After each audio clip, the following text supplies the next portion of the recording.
दर्शन शास्त्र में जहां आकाश का लक्षण बताया गया, पृथ्वी जल तेज वायु आकाश सबके लक्षण हैं अलग अलग।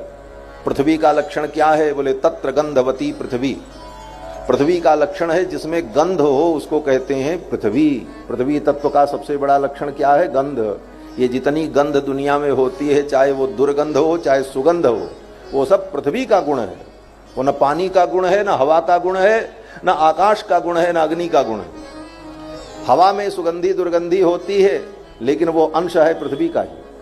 हवा उसको वहन करती है, ले जाती है। जल में जो दुर्गंधी सुगंधी होती है, वो जल की सुगंधी दुर्गंधी नहीं है, वो धरती का अंश है। क्यों? बोले तत्र गंधवती पृथ्वी। पृथ्वी जो है गंधवती है,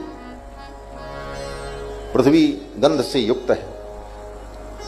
और ये पृथ्वी में गंध आया कहां से? बोले गंध को ग्रहण करने वाली जो इंद्रिय है वो नाक है। नाक से ही गंध का ग्रहण होता है। इसीलिए दर्शन शास्त्र में ये जो नासा इंद्री है, इसको गंध से उत्पन्न इंद्री माना जाता है। तो भगवान वराह ने जब अपनी नाक के ऊपर धरती को धारण किया, तो भगवान के नाक की जो सुगंध थी वो धरती में व्याप्त हो गई, इसलिए तत्र गंधवती पृथ्वी। ये बहुत बड़ा विज्ञान है। अभी आज का विज्ञान उस विषय तक पहुंच ही नहीं सकता। आज का विज्ञान तो प्रत्यक्षवादी है, और हम प्रत्यक्ष और अनुमान से ऊपर उठ करके शब्द प्रमाण के आधार पर तत्व का निर्णय करते हैं। ये सनातनी परंपरा रही है। वहां तक की जब स्थिति होगी तब दुनिया के लोग इस रहस्य को समझ पाएंगे। तो पृथ्वी का गुण गंध, और वायु का गुण, बोले वायु का गुण है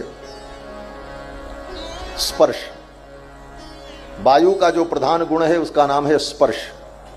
वायु का रूप नहीं होता, वायु का कोई आकार प्रकार नहीं होता, उसका सबसे बड़ा गुण होता है स्पर्श। हवा चली तो आपके शरीर में टच हुई, पता चल गया, स्पर्श गुण उसको कहते। उसी तरह आकाश का गुण है शब्द।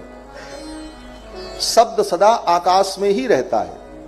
शब्द का आश्रय आकाश है, और ये वैज्ञानिक सिद्धांत है। ये जितने शब्द हम आप बोल रहे हैं, ये सब कहां जा रहे हैं? बोले सब आकाश में जा रहे हैं, और अनंत काल से इस अनंत आकाश में सारे शब्द विद्यमान हैं। शब्द कभी नष्ट नहीं होते। इसीलिए हमारे यहां सिद्धांत है शब्दो नित्यः। शब्द नित्य होते हैं, ये कभी समाप्त नहीं होते।